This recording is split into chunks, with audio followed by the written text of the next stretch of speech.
Okay, so this is going to be kind of a long video, so feel free to pause it and come back to it, all that stuff. But do make sure you watch the whole thing because at the end there's something new that you haven't learned how to do yet. So we're kind of starting to review things for algebra and things like that, stuff that we felt like was important for y'all to get a little bit more exposure to before next year. So this week is going to be multi-step equations. So it's going to be split into 3 parts. We're going to focus on distributing, combining like terms, and then dealing with fractions and equations. So first I want to review the steps to solve an equation. First we distribute, then we combine like terms. Then if there's variables on both sides, we move the variable from one side to the other. Then we add or subtract the number to isolate the variable further, and then we multiply or divide by the coefficient. Remember, the end goal of an equation is to get that variable completely by itself. So here's the basic type of equation that we've seen so far. So what we've done is we've had an equation with variables on both sides, but usually these are just a few steps. So we start by moving one variable, this 2x, from one side to the other. We subtracted it. The reason we subtracted was because it's being added right here. So we want this to equal 0. Remember we did that z to equal 0, and then we subtract it from over here. This 5 is just going to be brought down because it's not changing. Then we're going to do 6x minus 2x equals 4x, and then 13 is going to be brought down as well. Our next step is to move the number that's on the same side of the equation of the equal sign as the variable to move that from one side to the other. So that's this 13 is on the same side as 4x. So 13 is positive, so we're going to subtract 13 on both sides. 13 minus 13 is 0, so we're left with 4x. We move that down. Then we do 5 minus 13, we get negative 8. So now we have 4x equals negative 8. Divide both sides by 4 because 4 is our coefficient. Those cancel out, so now we have x equals negative 2. Notice how all of my equal signs pretty much make a straight line. That's how all of yours should look. You need to keep them organized. You need to rewrite the equation each time. You need to do one step at a time because then it's easier for us to look at what mistakes you're making, and it's also just easier for you to keep your things organized. So if you miss a step, it's easier for you to go back and fix it. So let's make sure when we're showing work on these problems that we're keeping everything very organized and clean looking. Notice also how there's a step for every line. Use lined paper for a reason. You have your math spiral, use it. I guarantee it's not used since we're not going to finish out the year in it. So use your math spirals, use notebook paper, use some type of lined paper to keep it organized. All right, part 1, distributing. So distributive property is everything in the parentheses needs to be multiplied by the number next to the parentheses.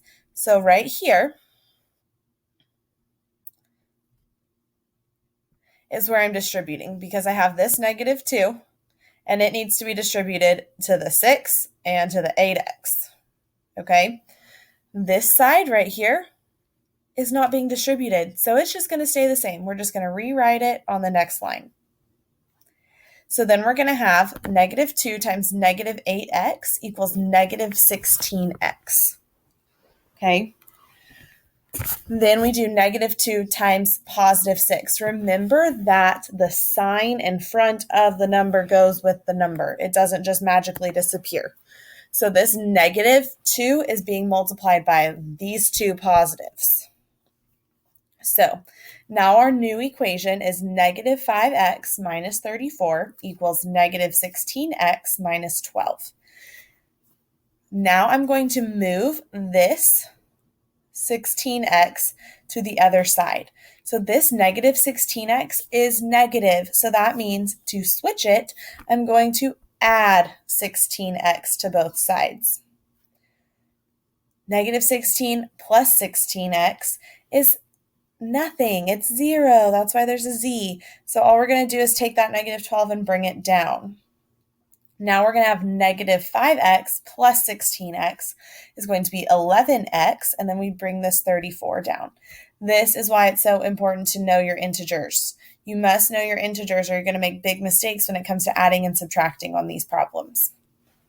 So now our new equation is 11x minus 34 equals negative 12. So we are going to get rid of this 34 by moving it to the other side of the equal sign.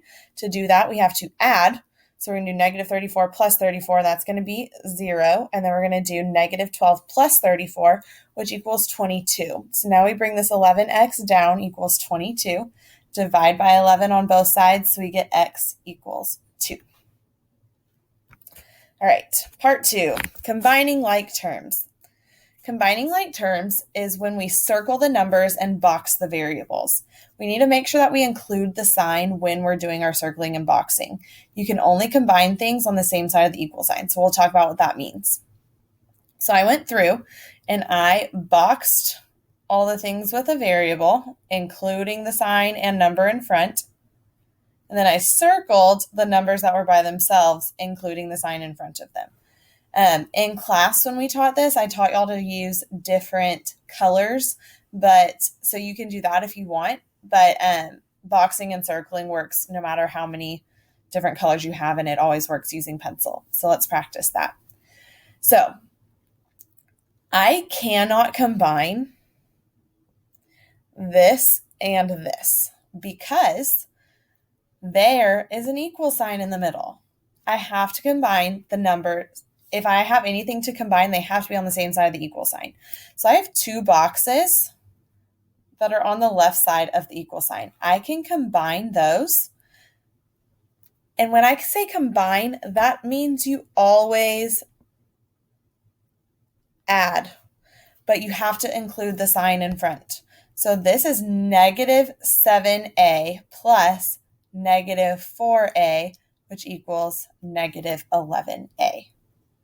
Okay, there's nothing else I can combine because I don't have any boxes or circles that are on the same side of the equal sign that I haven't already combined.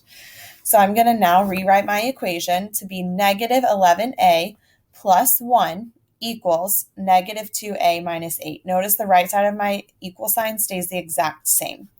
And now we're going to solve just like normal. So we're going to add 11a over here. Remember that equals 0. Then we add 11a over here. So now we have 1, because we brought that 1 down, equals 9a minus 8, because we brought that minus 8 down. And we already talked about the 9a. Now we want to get this 8 to go to the other side of the equal sign, because remember, we want this by itself. So we're going to add 8 because it's being subtracted. We're going to add 8 over here, so we get 1 plus 8 equals 9. So now we have 9 equals 9a, so we bring that 9a down. 9 divided by 9 cancels out. 9 divided by 9 is 1, so a equals 1 is going to be our answer. All right, and part 3, fractions. This is everybody's favorite, okay? So I know y'all are very intimidated by fractions, but here's the thing. We want our goal when we're looking at fractions in a equation is that we want all of the fractions to go away and become whole numbers. So I'm going to show you how to do that. We need to find the least common denominator and multiply each term by the reciprocal of that number. So basically what that means, if you look at these, this was my original equation. I have 6 and I have 3 as my denominators. So the least common denominator of those is 6. Okay, so see how I did 6 over 1? That's what I mean by reciprocal. Okay, so I have 6 over 1 over here. When I do 6 over 1 times 35 over 6, I can cross reduce. So now I have 35 over 1, which is just 35. Now over here, I have 6 over 1 times 4/3 x plus x. So I have to multiply every single term or number by this 6. So if I do 4/3 times 6 over 1, I actually get 8x because 6 and 3 cross reduce so that it becomes 1 and 2. So then I have 4 times 2 equals 8x. And then I just have this x by itself, so I multiply it by 6 and I get 6x. Then I combine these two. So I'm going to have 35 equals 14x. I divide by 14 on both sides. And I know that 14 doesn't go into 35 a perfect amount of times. So I divided both by 7 to try to find the simplified number. So 35 divided by 7 is 5. 14 divided by 7 is 2. So x equals 5 halves. Try to keep these as improper fractions. I know sometimes the answer choices will be given to you as mixed numbers.